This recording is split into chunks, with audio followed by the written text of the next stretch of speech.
அண்ட சராசரங்களையும் நம் கண்களுக்கு தெரியும் பெரியதும் கண்களுக்கு புலப்படாத சிறியதுமான அனைத்து சிருஷ்டிகளையும் படைத்து அதினதின் கிரியையை குறித்த இறைவன் மானிடனான என்னை தனது சாயலில் படைத்தார். மானிடனாகிய நான் செய்த பாவதோஷத்தால் இறைவனின் சமூகத்தில் இருந்து தள்ளப்பட்டேன். ஆனால் இறைவனோ என் பிரிவை தாங்காமல் என் பாவதோஷத்தை நீக்க விரும்பினார். மனிதனான என் பாவதோஷத்தை நீக்க குற்றமற்ற மானிட ரத்தம் சிந்தப்பட வேண்டுமே. இறைவன் முடிவெடுத்தார். தாமே மனித உருவாக தன்னை தாழ்த்தி இந்த மானிடர் பூமியில் பிறந்து வளர்ந்து என் பாவத்தையும் உலகின் அனைத்து மனிதரின் பாவதோஷத்தையும் நீக்கி இறைவனோடு இருந்த உறவை மானிடருக்கு புதுப்பிக்க தன்னையே இரத்தம் சிந்தி மரிக்க சிலுவையின் மரணத்திற்கு ஒப்புக் கொடுத்தார். மனிதனின் மரணம் முடிவல்ல என்பதை எனக்கு நினைப்பூட்டும் வண்ணம் 3ஆம் நாளில் மரணத்தை ஜெயித்தவராய் உயிரோடு எழும்பி, மானிடனே, நான் உனக்காக பரிகாரமாக இலவசமாக என்னையே பாவதோஷ பலியாக செலுத்திவிட்டேன். நீ இனி பாவ நிவாரணம் தேடி அலைய வேண்டாம். என்னை நம்பும் உனக்கும் உலகின் எல்லா மனிதருக்கும் பாவ விமோசனமும் நித்திய சொர்க்க வாழ்வும் நிச்சயம் என்று என் மேல் அக்கறை கொண்ட இறைவனின் வார்த்தைகளை தொகுப்பாக சித்தரிக்கும் வேதாகமத்தை ஆராயும் வேளை இது.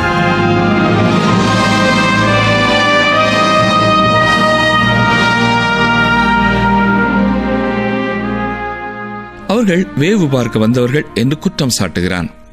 அவர்களை சோதிக்கும்படியாக இவை எல்லாவற்றையும் செய்தான். அது மட்டுமல்ல, தனது தம்பியாகிய பென்யமீனை அவர்கள் அழைத்து வர வேண்டும் என்பதற்காகவும் இவ்வாறு செயல்பட்டான். இறுதியாக சிமியோன் கட்டுண்டவனாக எகிப்திலே தங்கியிருக்கவும் மற்ற சகோதரர்கள் தேவையோடு இருக்கும் குடும்பத்தின் மக்களுக்கு தானியத்தை கொடுத்து திரும்ப தானியம் வாங்க வரும்பொழுது பென்யமீனை அழைத்து வருவதாக சொல்லி புறப்பட ஆயத்தமாகிறார்கள். யோசேப்பின் கண்ணெதிரேயே சிமியோன் கட்டப்படுகிறான். ஆதியாகமம் 42ஆம் அதிகாரம் 25ஆம் வசனம் பாருங்கள். பின்பு அவர்கள் சாக்குகளை தானியத்தால் நிரப்பவும் அவர்கள் பணத்தை திரும்ப அவனவன் சாக்கிலே போடவும் வழிக்கு வேண்டிய ஆகாரத்தை கொடுக்கவும் யோசேப்பு கட்டளையிட்டான். அப்படியே அவர்களுக்கு செய்யப்பட்டது. அவர்களுடைய கரங்களிலே அவர்களின் பணத்தை கூட வாங்க யோசேப்புக்கு விருப்பமில்லை. எனவே தானியத்திற்காக அவர்கள் கொடுத்த பணத்தை மட்டுமல்ல, வழிக்கு ஆகாரத்தையும் கொடுத்து அனுப்புகிறான். இப்பொழுது வசனங்கள் 26 முதல் 28 வரை பாருங்கள். அவர்கள் அந்த தானியத்தை தங்கள் கழுதைகள் மேல் ஏற்றிக்கொண்டு அவ்விடம் விட்டு புறப்பட்டு போனார்கள். தங்குகிற இடத்திலே அவர்களில் ஒருவன் தன் கழுதைக்கு தீவனம் போட தன் சாக்கை திறந்தபோது சாக்கின் வாயிலே தன் பணம் இருக்கிறதைக் கண்டு தன் சகோதரரை பார்த்து, என் பணம் திரும்ப வந்திருக்கிறது, இதோ அது என் சாக்கிலே இருக்கிறது என்றான். அப்பொழுது அவர்களுடைய இருதயம் சோர்ந்து போய் அவர்கள் பயந்து ஒருவரை ஒருவர் பார்த்து, தேவன் நமக்கு இப்படி செய்தது என்ன என்றார்கள். அருமையானவர்களே, இப்படி அவர்களுக்கு நடப்பது தேவன் அவர்களுக்கு கொடுக்கிற நியாய தீர்ப்பு என்று உணர்கிறார்கள். சாதாரணமாக தங்கள் பணம் தங்களுக்கே கிடைத்து விட்டது என்றால் அது ஒரு சந்தோஷமான செய்தி. இப்படி எப்பொழுதாவது உங்களுக்கு கிடைத்திருக்கும் என்றால் சனிக்கிழமை கடைக்கு போய் சந்தையிலேயோ சூப்பர் மார்க்கெட்டிலேயோ உங்களுக்கு தேவையான எல்லாவற்றையும் வாங்கிக் கொள்வீர்கள் இல்லையா? குறிப்பாக நீங்கள் பொருட்கள் வாங்கும் அந்த கடையிலேயே இப்படி அவர்களே வெகுமதியாக உங்கள் பணத்தை திரும்ப கொடுப்பார்கள் என்றால் நீங்கள் அதை குறித்து கவலைப்படுவீர்களா? இல்லை, கவலைப்பட மாட்டோம் இல்லையா? ஏனென்றால் சாதாரண சூழ்நிலையிலே அப்படி நமக்கு கிடைக்கும் என்றால் அது நமக்கு உற்சாகத்தை தான் கொடுக்கும். ஆனால் அருமையானவர்களே, இந்த யோசேப்பின் சகோதரர்களுக்கு அது உற்சாகத்தை கொடுக்கவில்லை. ஏற்கனவே இவர்கள் தண்ணீரிலே தத்தளிப்பதைப் போல உணர்ந்து கொண்டிருக்கிறார்கள். ஒன்று மாற்றி ஒன்றாக இந்த எகிப்திய தலைவன் கேட்கிறான், வாழ்க்கையை கஷ்டமாக்குகிறானே என்று எண்ணுகிறார்கள். எனவே இது மேலும் மேலும் அவர்களுக்கு பாரத்தை உண்டு பண்ணுகிறது. ஆனால் இப்படி ஒருவனுடைய சாக்கிலே பணம் இருந்த உடனேயே அதை எடுத்துக்கொண்டு அவர்கள் திரும்ப எகிப்துக்கு போகவில்லை. காரணம் என்னவென்று நினைக்கிறீர்கள்? அவர்கள் பயத்தினாலே அவ்வாறு திரும்ப போயிருக்க மாட்டார்கள். உடனடியாக திரும்ப போயிருந்தால் பணத்தை திருடிய குற்றச்சாட்டு அவர்கள் மேலே வந்திருக்கும். எனவே இப்பொழுது அவர்கள் வீட்டை நோக்கித்தான் போகிறார்கள். அடுத்த முறை வரும்பொழுது இந்த பணத்தை திரும்ப கொண்டு வந்து விடலாம் என்று யோசித்தவர்களாக புறப்படுகிறார்கள். வசனங்கள் 29 முதல் 34 வரை பாருங்கள்.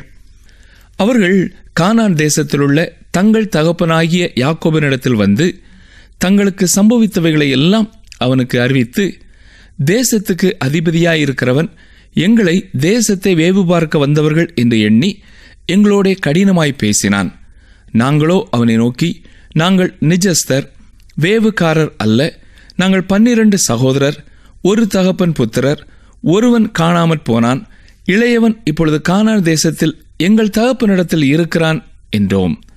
அப்பொழுது தேசத்தின் அதிபதியானவன், நீங்கள் நிஜஸ்தர் என்பதை நான் அறியும்படி உங்கள் சகோதரரில் ஒருவனை நீங்கள் என்னிடத்தில் விட்டு பஞ்சத்தினால் வருந்துகிற உங்கள் குடும்பத்துக்கு தானியம் வாங்கி கொண்டு போய் கொடுத்து உங்கள் இளைய சகோதரனை என்னிடத்தில் அழைத்து கொண்டு வாருங்கள். அதனாலே நீங்கள் வேவுக்காரர் அல்ல, நிஜஸ்தர் என்பதை நான் அறிந்து கொண்டு உங்கள் சகோதரனை விடுதலை செய்வேன். நீங்கள் இந்த தேசத்திலே வியாபாரமும் பண்ணலாம் என்றான் என்று சொன்னார்கள். ஞாபகம் இருக்கிறதா? சிமியோனை எகிப்திலே அவர்கள் விட்டு வந்திருக்கிறார்கள். எனவே நடந்தது எல்லாவற்றையும் அவர்கள் தகப்பனாருக்கு விபரமாக சொல்கிறார்கள். வசனம் 35. அவர்கள் தங்கள் சாக்குகளில் உள்ள தானியத்தை கொட்டுகையில், இதோ அவனவன் சாக்கிலே அவனவன் பணமுடிப்பு இருந்தது. அந்த பணமுடிப்புகளை அவர்களும் அவர்கள் தகப்பனும் கண்டு பயந்தார்கள். அருமையானவர்களே, இதில் ஏதோ தந்திரம் இருக்கிறது என்று அவர்கள் இப்பொழுது யோசிக்கிறார்கள். பாருங்கள், வசனம் 36. அவர்கள் தகப்பனாகிய யாக்கோபு அவர்களை நோக்கி, என்னை பிள்ளையற்றவனாக்குகிறீர்கள். யோசேப்பும் இல்லை, சிமியோனும் இல்லை, பென்யமீனையும் கொண்டு போக பார்க்கிறீர்கள். இதெல்லாம் எனக்கு விரோதமாய் நேரிடுகிறது என்றான். பாவம் யாக்கோபு. அவன் முன்பு இருந்தவனைப் போல தந்திரமான ஒரு மனிதன் அல்ல. இப்பொழுது ஒரு விசுவாசத்தின் மகனாக இருக்கிறான். அவன் விசுவாசத்திலே வளர்ந்து கொண்டிருக்கிறான். இந்த ஆலோசனைக்கு கடுமையாக அவன் எதிர்க்கவில்லை. என்றாலும் உடனடியாக அந்த ஆலோசனையை அவனால் ஏற்றுக்கொள்ள முடியவில்லை. என்ன சொல்கிறான்? இதெல்லாம் எனக்கு விரோதமாய் நேரிடுகிறது என்று சொல்கிறான். அவனுடைய குமாரனாகிய யோசேப்பு எத்தனையோ பாடுகளை சந்தித்த பொழுதும் இது எல்லாம் எனக்கு விரோதமாக நேரிடுகிறது என்று ஒருபொழுதும் சொல்லவில்லை. ஆனால் யாக்கோபு அப்படி சொல்கிறான். யோசேப்பு என்ன சொல்லியிருப்பான்? எல்லாம் என்னுடைய நன்மைக்காகவே தேவன் செய்கிறார் என்று சொல்லியிருப்பான். பிலிப்பியர் 1:5 பாருங்கள். உங்களில் நற்கிரியையை தொடங்கினவர் அதை இயேசு கிறிஸ்துவின் நாள் பரியந்தம் முடிய நடத்தி வருவார் என்று நம்பி. சரி, இப்பொழுது ஆதியாகமம் 42 37, 38 வாசிக்கிறேன். அப்பொழுது ரூபன் தன் தகப்பனை பார்த்து, அவனை என் கையில் ஒப்புவியும், நான் அவனை திரும்ப உம்மிடத்தில் கொண்டு வருவேன். அவனை கொண்டு வராவிட்டால் என் 2 குமாரரையும் கொண்டு போடும் என்று சொன்னான். அதற்கு அவன், என் மகன் உங்களோட கூட போவதில்லை. அவன் தமையன் இறந்து போனான், இவன் ஒருவன் மீதியாயிருக்கிறான். நீங்கள் போகும் வழியில் இவனுக்கு மோசம் நேரிட்டால் நீங்கள் என் நரைமயிரை சஞ்சலத்தோடே பாதாளத்தில் இறங்க பண்ணுவீர்கள் என்றான். யாக்கோபினுடைய வாழ்க்கை பென்யமீனுடைய வாழ்க்கையோடு பின்னி பிணைந்ததாய் இருந்திருக்கிறது. அவன் நேசித்த ராகேலின் மூத்த மகன்தான் யோசேப்பு. எனவே அவனுக்கு விருப்பமான மகன். இப்பொழுது யோசேப்பு அவனோடு இல்லை. எனவே இளைய குமாரனாகிய பென்யமீனுக்கும் ஏதாவது நடக்குமென்றால் நான் மரித்தே போவேன் என்று சொல்கிறான். ஆம், உண்மையாகவே அப்படித்தான் ஆகியிருக்கும். அவனுடைய வாழ்க்கையானது பென்யமீனின் வாழ்க்கையோடு பின்னி பிணைந்ததாய் இருந்தது. ஏனென்றால் அவன்தான் அவனுடைய வலது கையின் மகன். யாக்கோபின் ஊன்றுகோல் அவன்தான். அவன் மேல்தான் யாக்கோபு சாய்ந்து கொண்டிருந்தான். கடந்த பல ஆண்டுகளாக அதுவே யாக்கோபுவின் எண்ணமாகவும் இருந்தது. எனவே யாக்கோபு பென்யமீனை அவர்களோடு எகிப்திற்கு அனுப்ப முடியாது என்று சொல்லிவிட்டான். இதே வேளையிலே பாவம், அங்கே சிமியோன் எகிப்திலே சிறைச்சாலையிலே இருக்கிறான். தொடர்ந்து என்ன நடக்கிறது பாருங்கள். ஆதியாகமம் 43 முதல் 2 எகிப்திலே பஞ்சம் கொடிதாயிருந்தது. எகிப்திலிருந்து அவர்கள் கொண்டு வந்த தானியம் செலவழிந்த போது அவர்கள் தகப்பன் அவர்களை நோக்கி, நீங்கள் திரும்ப போய் நமக்கு கொஞ்சம் தானியம் வாங்கி கொண்டு வாருங்கள் என்றான். அருமையானவர்களே, கவனித்தீர்களா? தானியம் முழுவதும் செலவழிந்து போகும் வரைக்கும் அங்கே சிறைச்சாலையிலேயே இருந்த சிமியோனை குறித்து அவர்கள் யோசிக்கவில்லை. மீண்டுமாக பஞ்சம் தொடராமல் இருந்திருக்கும் என்றால் சிமியோன் தன் வாழ்நாள் முழுவதும் எகிப்திலேதான் சிறையிலே செலவு செய்திருப்பான். ஒருவேளை யோசேப்பு தலையிட்டு அவனை விடுதலை செய்திருக்கலாம். மற்றபடி இந்த சகோதரர்கள் சிமியோனுக்காக எதையுமே செய்ய முடியாதவர்களாகிவிட்டார்கள். இப்பொழுது தகப்பனார் மீண்டுமாக தானியம் வாங்க போக சொல்கிறார். ஏனென்றால் தானியம் இல்லை என்றாலும் எல்லாரும் மரித்து போக வேண்டிய சூழ்நிலைதான் என்பதை யாக்கோபுவும் அறிந்து கொண்டான். வசனங்கள் 3 முதல் 5 வரை பாருங்கள். அதற்கு யூதா, உங்கள் சகோதரன் உங்களோடே கூட வராவிட்டால் நீங்கள் என் முகத்தை காண்பதில்லை என்று அந்த மனிதன் எங்களுக்கு சத்தியமாய் சொன்னான். எங்கள் சகோதரனை நீர் எங்களோடே கூட அனுப்பினால் நாங்கள் போய் உமக்கு தானியம் வாங்கி கொண்டு வருவோம். அனுப்பாவிட்டால் நாங்கள் போக மாட்டோம். உங்கள் சகோதரன் உங்களோடே கூட வராவிட்டால் நீங்கள் என் முகத்தை காண்பதில்லை என்று அந்த மனிதன் எங்களோட சொல்லியிருக்கிறான் என்றான். அந்த மனிதன் என்று சொல்லி அவர்கள் சகோதரனாகிய யோசேப்பை தான் சொல்கிறார்கள். ஏனென்றால் அவன் யார் என்று அவர்களுக்கு இன்னமும் தெரியாது. அவன் அவர்களோடு பேசிய வார்த்தைகளிலிருந்து அவன் எத்தனை உறுதியான ஒரு மனிதன் என்பதை மட்டும் அவர்கள் அறிந்திருக்கிறார்கள். எனவேதான் அங்கே நாங்கள் போக வேண்டுமென்றால் கட்டாயம் பென்யமீனை நாங்கள் கொண்டு செல்லத்தான் வேண்டும். அப்படி அவனை நீர் எங்களோடு அனுப்பவில்லை என்றால் நாங்கள் அங்கே போவதிலே எந்த பிரயோஜனமும் இல்லை. அந்த எகிப்தின் அதிபதி எங்களை எட்டி கூட பார்க்க மாட்டான் என்று சொல்லுகிறார்கள். வசனம் 6-7 பாருங்கள். அதற்கு இஸ்ரவேல், உங்களுக்கு இன்னும் ஒரு சகோதரன் உண்டென்று நீங்கள் அந்த மனிதனுக்கு சொல்லி ஏன் எனக்கு இந்த துன்பத்தை வருவித்தீர்கள் என்றான். அதற்கு அவர்கள், அந்த மனிதன், உங்கள் தகப்பன் இன்னும் உயிரோடு இருக்கிறாரா? உங்களுக்கு இன்னும் ஒரு சகோதரன் உண்டா என்று எங்களையும் எங்கள் வம்சத்தையும் குறித்து விபரமாய் விசாரித்தான். அந்த கேள்விகளுக்கு தக்கதாக உள்ளபடி அவனுக்கு சொன்னோம். உங்கள் சகோதரனை உங்களோட கூட இங்கே கொண்டு வாருங்கள் என்று அவன் சொல்லுவான் என்பதை நாங்கள் அறிந்திருந்தோமா என்றார்கள். பாவம், யாக்கோபு மிகவும் பதறிப்போகிறான். எனவேதான் உங்களுக்கு இன்னும் ஒரு சகோதரன் உண்டென்று நீங்கள் ஏன் அவனுக்கு சொன்னீர்கள் என்று கேட்கிறான். யோசேப்புக்கு அதை குறித்து தெரியும் என்பதை யாக்கோபு உணரவில்லை. எனவே அவர்கள் இந்த உண்மையெல்லாம் மறைத்திருந்தால் கூட நன்றாக இருந்திருக்குமே என்று யாக்கோபு சிந்திக்கிறான். 8-9 வசனங்களை பாருங்கள். பின்னும் யூதா தன் தகப்பனாகிய இஸ்ரவேலை நோக்கி, நீரும் நாங்களும் எங்கள் குழந்தைகளும் சாகாமல் உயிரோடு இருக்கும்படி நாங்கள் புறப்பட்டு போகிறோம். பிள்ளையாண்டானை என்னோடே அனுப்பும். அவனுக்காக நான் உத்தரவாதம் பண்ணுவேன். அவனை என்னிடத்திலே கேளும். நான் அவனை உம்மிடத்தில் கொண்டு வந்து உமக்கு முன்பாக நிறுத்தாமற் போனால் எந்நாளும் அந்த குற்றம் என் மேல் இருப்பதாக. இப்பொழுது மிகவும் கருத்தோடு யூதா தகப்பனாருக்கு பதில் சொல்லுகிறான். நாங்கள் வேண்டுமென்றே அந்த மனிதனுக்கு எல்லாவற்றையும் சொல்லவில்லை. ஆனால் ஒவ்வொன்றாக அவன் கேட்டுக்கொண்டே இருந்தபடினாலே நாங்கள் சொல்ல வேண்டியதாயிற்று என்று சொல்லுகிறார்கள். எனவே யூதா பென்யமீனுக்காக உத்தரவாதம் பண்ணுகிறான். என்னை கேட்டுக்கொண்டிருக்கிற அருமையான சகோதரனை, சகோதரியே, இன்றைக்கு எனக்கும் உங்களுக்கும் ஒரு உத்தரவாதம் உண்டு. ஆம், அந்த உத்தரவாதத்தை யூதா கொடுக்கிறான். அந்த யூதாவின் வம்சத்திலே தான் ஆண்டவராய் இயேசு கிறிஸ்து வந்தார். நம்முடைய இடத்தை அவர் எடுத்து ஒரு மேய்ப்பனாக நமக்காக வந்தார். என்னுடைய தண்டனையை, உங்களுடைய தண்டனையை அவரே சுமந்து தீர்த்தார். அவருடைய எதிர்பார்ப்பை என்னுடைய வாழ்க்கையிலே நான் செய்ய முடியாது. ஆனால் இயேசு கிறிஸ்து அதிலே தலையிட்டு எனக்காக அவர் உத்தரவாதம் எடுத்துக்கொண்டார். எனக்காக அவர் தமது ஜீவனையே கொடுத்தார். ஆண்டவராய் இயேசு கிறிஸ்துவை குறித்த எத்தனை அருமையான ஒரு காட்சி இது இல்லையா? சரி, ஆதியாகமம் 43 அதிகாரம் 10 வசனத்தை பாருங்கள். நாங்கள் தாமதியாதிருந்தோமானால் இதற்குள்ளே 2ஆம் தரம் போய் திரும்பி வந்திருப்போமே என்றான். யூதாதான் சொல்கிறான், நாங்கள் வந்தவுடனேயே, காரியங்களை எல்லாம் சொன்ன உடனேயே பென்யமீனை நீர் அனுப்பியிருந்தால் இப்பொழுது நாங்கள் போய் மீண்டுமாக தானியத்தோடு திரும்ப வந்திருப்போம் என்று சொல்கிறான். வசனம் 11. அதற்கு அவர்கள் தகப்பனாகிய இஸ்ரவேல், அப்படியானால் ஒன்று செய்யுங்கள். இந்த தேசத்தின் உச்சிதமான வஸ்துக்களில் கொஞ்சம் பிசின் தைலமும் கொஞ்சம் தேனும் கந்த வர்க்கங்களும் வெள்ளைப்போளமும் தரபிந்து கொட்டைகளும் வாதுமை கொட்டைகளும் உங்கள் சாக்குகளில் போட்டு அந்த மனிதனுக்கு காணிக்கையாக கொண்டு போய் கொடுங்கள். அருமையானவர்களே, கவனித்தீர்களா? அவர்களுக்கு தானியம்தான் குறைவுபட்டது. அப்படியென்றால் ரொட்டி செய்ய தானியம் இல்லை. தேன் இருந்தது, கொட்டைகள் இருந்தது, வாசனை பொருட்கள் எல்லாம் இருந்தது. எனவே யாக்கோபு அந்த மனிதனுக்கு வெகுமதி கொண்டு போங்கள் என்று சொல்லுகிறான். முன்பின் அறியாத அவனுக்கு வெகுமதி கொடுப்பதின் காரணம் என்ன? அவனுடைய இருதயத்தை வெல்வதற்காக, இல்லையா?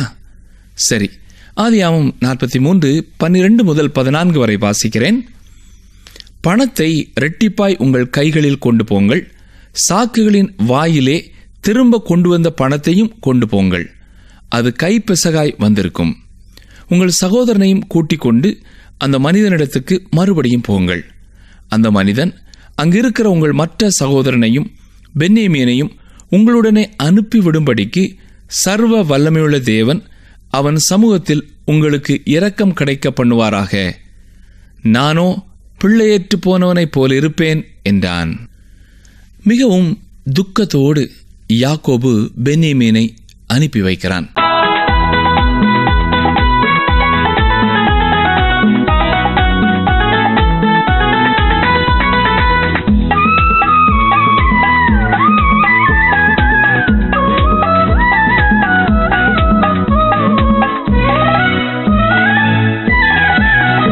வான்வெள்ளி பிரகாசிக்குதே, உலகில் ஒளி வீசிடுதே, இயேசுபரன் வரும் வேளை மனமே மகிழ்வாகிடுதே, மனமே மகிழ்வாகிடுதே.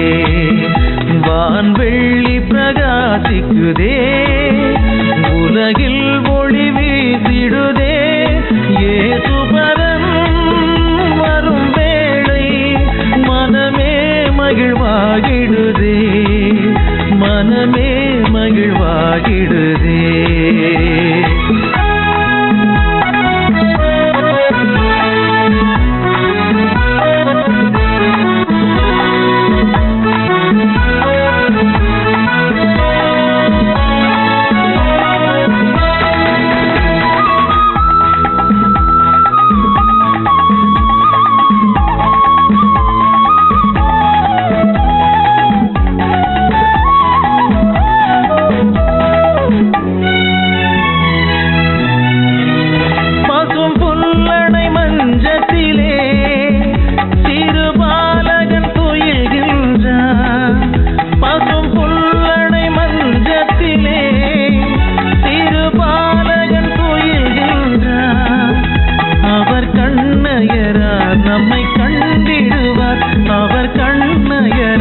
நம்மை கண்டிடுவார், நல்லாசிகள் கூறிடுவார். வான்வெள்ளி பிரகாசிக்குதே, உலகில் ஒளி வீசிடுதே, இயேசுபரன் வரும் வேளை மனமே மகிழ்வாகிடுதே, மனமே மகிழ்வாகிடுதே.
மீண்டுமாக சகோதரர்கள் எல்லாரும் புறப்பட்டு எகிப்தை நோக்கி செல்கிறார்கள். வசனம் 15. அப்பொழுது அவர்கள் காணிக்கையையும் தங்கள் கைகளில் இரட்டிப்பான பணத்தையும் எடுத்துக்கொண்டு பென்யமீனையும் கூட்டிக் கொண்டு பிரயாணப்பட்டு எகிப்துக்கு போய் யோசேப்பின் சமூகத்தில் வந்து நின்றார்கள். அருமையானவர்களே, யோசேப்பின் முன்னாலே இவர்கள் வந்து நின்ற பொழுது தன்னுடைய தம்பியாகிய பென்யமீனை கண்டவுடனே அவன் உள்ளம் எப்படி இருந்திருக்கும் என்பதை சற்றே எண்ணி பாருங்கள். 16, 17 வசனங்களை வாசிக்கிறேன். பென்யமீன் அவர்களோட கூட வந்திருக்கிறதை யோசேப்பு கண்டு தன் வீட்டு விசாரணைக்காரனை நோக்கி, நீ இந்த மனிதரை வீட்டுக்கு அழைத்து போய் சாப்பாட்டுக்கு வேண்டியவைகளை அடித்து ஆயத்தம் பண்ணு, மத்தியானத்திலே இந்த மனிதர் என்னோட சாப்பிடுவார்கள் என்றான். அவன் தனக்கு யோசேப்பு சொன்னபடியே செய்து அந்த மனிதரை யோசேப்பின் வீட்டுக்கு அழைத்து கொண்டு போனான். அருமையானவர்களே, அவர்களை தனது வீட்டிற்கு அவன் அழைத்து கொண்டு போவதின் நோக்கம் வீட்டின் தனிமையிலே அவர்களோடு பேசுவதற்காக அழைத்து கொண்டு போகிறான். 18 வசனம் பாருங்கள். தாங்கள் யோசேப்பின் வீட்டுக்கு கொண்டு போகப்படுகிறதை அவர்கள் கண்டு பயந்து, முன்னே நம்முடைய சாக்குகளில் இருந்த பணத்தை நிமித்தம் நம்மேல் குற்றம் சுமத்தி நம்மை பிடித்து சிறையாக்கி நம்முடைய கழுதைகளை எடுத்துக்கொள்ளும்படி நம்மை கொண்டு போகிறார்கள் என்று சொல்லி. இப்பொழுது அவனுடைய சகோதரர்கள் உண்மையாகவே மிகவும் பயந்து போனார்கள். தனது வீட்டிற்கு எந்த ஒரு நல்ல காரியத்திற்கும் அவன் அவர்களை அழைத்து செல்ல முடியாது என்று எண்ணி பயப்படுகிறார்கள். இதுவரை அவர்களிடத்திலே கடினமாகத்தான் பேசினான். இப்பொழுது வீட்டிற்கு உணவு அருந்தும்படியாக அழைத்து செல்கிறான். பொதுவாக ஒரு பெரிய மனிதர் உங்களை தங்கள் வீட்டிற்கு விருந்திற்கு அழைப்பார் என்று சொன்னால் சாதாரணமான சூழ்நிலையிலே அதை குறித்து நீங்கள் மகிழ்ச்சி அடைவீர்கள் இல்லையா? அதை குறித்து பெருமைப்பட்டுக் கொள்வீர்கள். இது ஒரு அற்புதமான வாய்ப்பு என்று நினைப்பீர்கள். ஆனால் இந்த சகோதரர்களுக்கு இந்த அழைப்பானது எந்த விதத்திலேயும் உற்சாகம் கொடுக்கவில்லை, பயத்தை தான் கொடுக்கிறது. கவனித்தீர்களா? அவர்களுக்குள்ளே குற்ற உணர்வு வருகிறது. தங்களுடைய வாழ்க்கையிலே நடக்கும் ஒவ்வொரு காரியத்தை குறித்தும் குற்ற உணர்வு உள்ளவர்களாகிறார்கள். ஏனென்றால் அவர்கள் ஒரு சூழ்நிலையிலே தங்கள் சகோதரனையே விற்று போட்டவர்கள். குற்ற உணர்வானது மகிழ்ச்சியை துக்ககரமாய் மாற்றுகிறது. அவர்கள் பயத்தின் மத்தியிலே ஆச்சரியப்பட்டு எதற்காக இருக்கும் என்று அவர்களே சில காரியங்களை யோசித்துக் கொள்கிறார்கள். நமது தானிய சாக்குகளே பணம் வந்துவிட்டது, அதற்காகத்தான் நம்மை அடிமைகளாக்கப் போகிறானோ என்று எண்ணுகிறார்கள். ஒரு குறிப்பிட்ட நாளிலே தங்களுக்கு அருமையான சகோதரனை இஸ்மவேலரிடத்திலே எகிப்திற்கு அடிமையாக விற்று போட அவ்வளவு அதிகமாக அவர்கள் சிந்திக்கவில்லை. பாருங்கள், வசனம் 19 முதல் 22 வரை. யோசேப்பின் வீட்டு விசாரணைக்காரன் அண்டையில் சேர்ந்து வீட்டு வாசற்படியிலே அவனோடே பேசி, ஆண்டவனே, நாங்கள் தானியம் கொள்ளும்படி முன்னே வந்து போனோமே, நாங்கள் தங்கும் இடத்தில் போய் எங்கள் சாக்குகளை திறந்தபோது நாங்கள் நிறுத்து கொடுத்த நிறையின்படியே அவனவன் பணம் அவனவன் சாக்கின் வாயிலே இருக்க கண்டோம். அதை நாங்கள் திரும்பவும் எங்கள் கையிலே கொண்டு வந்திருக்கிறோம். மேலும் தானியம் கொள்ளும்படி வேறே பணமும் எங்கள் கையில் கொண்டு வந்திருக்கிறோம். நாங்கள் முன் கொடுத்த பணத்தை எங்கள் சாக்குகளில் போட்டது இன்னார் என்று அறியோம் என்றார்கள். பிரியமானவர்களே, கவனித்தீர்களா? அவர்கள் மன்னிப்பு கேட்க துவங்குகிறார்கள், விளக்கி சொல்லுகிறார்கள், கெஞ்சுகிறார்கள். அவர்கள் அதை யோசேப்பினிடத்திலே செய்யவில்லை. அவர்களை யோசேப்பின் வீட்டிற்கு அழைத்து கொண்டு போன வேலைக்காரனிடத்திலே சொல்லி மன்னிப்பு கேட்கிறார்கள். என்ன ஒரு பரிதாபமான நிலை பார்த்தீர்களா? நிகழ்ச்சியை கேட்டுக்கொண்டிருக்கிற எனக்கு அருமையான சகோதரனே, சகோதரியே, இது யோசேப்பின் சகோதரர்கள் வாழ்க்கையிலே மட்டுமல்ல, நம்மிலும் அநேகருடைய வாழ்க்கையிலே இப்படிப்பட்ட சூழ்நிலைகளை நாம் சந்தித்திருக்கலாம்.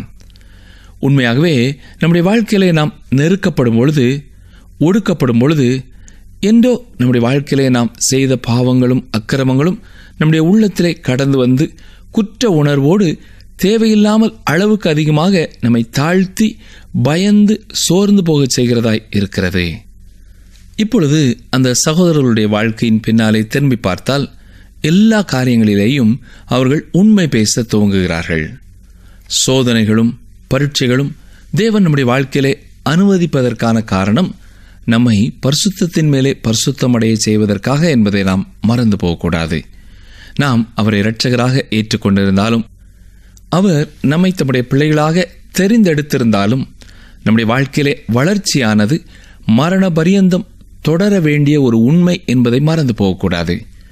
எந்த ஒரு மனிதனும் இந்த உலகத்திலே முதிர்ச்சி பெற்று முடிக்கிறதில்லை. நாம் அனைவருமே கர்த்தருக்குள்ளே வளர்ந்து வருகிறோம். ஒவ்வொரு வருடமும் நாம் பின்னாலே திரும்பி பார்க்கும் பொழுது கடந்த ஆண்டை விட இந்த ஆண்டிலே நாம் கர்த்தருக்குள்ளே அதிகமாய் நடந்திருக்கிறேன், வளர்ந்திருக்கிறேன் என்று சொல்லக்கூடியவர்களாய் இருக்க வேண்டும். அருமையான சகோதரனை, சகோதரியே, இப்பொழுது நீங்கள் நெருக்கமான சூழ்நிலையிலே வாழ்ந்து கொண்டிருப்பீர்கள் என்றால், ஏன் உங்களுக்கு நடக்கிறதெல்லாம் உங்களுக்கு நடக்கிறது என்று தெரியாதவர்களாய் திகைத்துக் கொண்டிருப்பீர்கள் என்று சொன்னால், உங்களை நீங்களே ஆராய்ந்து பாருங்கள். ஆண்டவரே, என்னை எனக்கு காட்டும். இன்னமும் என்னுடைய வாழ்க்கையிலே எந்தெந்த பகுதிகளிலே நீர் மாற்றத்தை எதிர்பார்க்கிறீர், முதிர்ச்சியை எதிர்பார்க்கிறீர், எனக்கு சொல்லித்தாரும் என்று கேளுங்கள். தேவன் சுட்டி காட்டுகிற காரியங்களை சரி செய்யுங்கள். அப்பொழுது உங்களுக்கு நடக்கிற காரியங்கள் எல்லாம் தீமைக்காக நடப்பதாக அல்ல, நன்மைக்காக நடப்பதை நீங்கள் புரிந்து கொள்ள முடியும். ஜெபிப்போமா. எங்களை அதிகமாக நேசிக்கிற எங்கள் ஜீவனுள்ள பரமபிதாவாகிய கர்த்தாவே, இந்நாளிலேயும் யோசேப்பின் வாழ்க்கையிலிருந்து சில சம்பவங்களை வாசித்தோம் ஐயா. குறிப்பாக சகோதரருடைய வாழ்க்கையிலே நெருக்கப்படும் வேளையிலே தன்னுடைய வாழ்க்கையிலே செய்த தவறுகளை அவர்கள் உணர்ந்து கொண்டார்கள் என்று வாசிக்கிறோம். எங்களிலேயும் யார் யார் நெருக்கமான பாதைகளிலே சென்று கொண்டிருக்கிறோமோ அதை நீர் அறிந்திருக்கிறீர். யார் யாருடைய வாழ்க்கையிலே நீர் எந்தெந்த காரியங்களை குறித்து பேசிக் கொண்டிருக்கிறீரோ அந்த காரியங்களிலே அவர்கள் கீழ்ப்படிய நீர் உதவி செய்யும். எங்கள் ஒவ்வொருவருடைய வாழ்க்கையையும் நீர் விரும்புகிறபடி வணைய வேண்டும் என்று கெஞ்சுகிறோம். இந்த ஆண்டிலே நாங்கள் எந்தெந்த காரியங்களிலே வளர்ச்சி பெற வேண்டுமோ, முதிர்ச்சி பெற வேண்டுமோ அதை நாங்கள் பெற்றுக்கொள்ளத்தக்கதாக தொடர்ந்து எங்களிலே கிரியை செய்யும். இயேசு கிறிஸ்துவின் நாமத்தினாலே தாழ்மையோடு ஜெபிக்கிறோம் பிதாவே, ஆமேன். இந்த நிகழ்ச்சி உங்களுக்கு பிடிச்சிருக்கா? அப்ப இப்பவே மிஸ்டர் கால் கொடுங்க. பரிசு வெல்றது நீங்களாவும் இருக்கலாம்.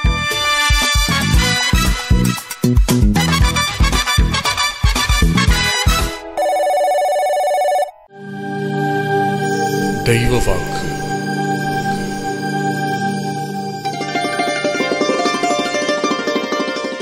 பலமுள்ளவனுக்காகிலும் பலனற்றவனுக்காகிலும் உதவி செய்கிறது உமக்கு லேசான காரியம். எங்கள் தேவனாகிய கர்த்தாவே, எங்களுக்கு துணை நில்லும். 2 நாளாகமம் 14:11.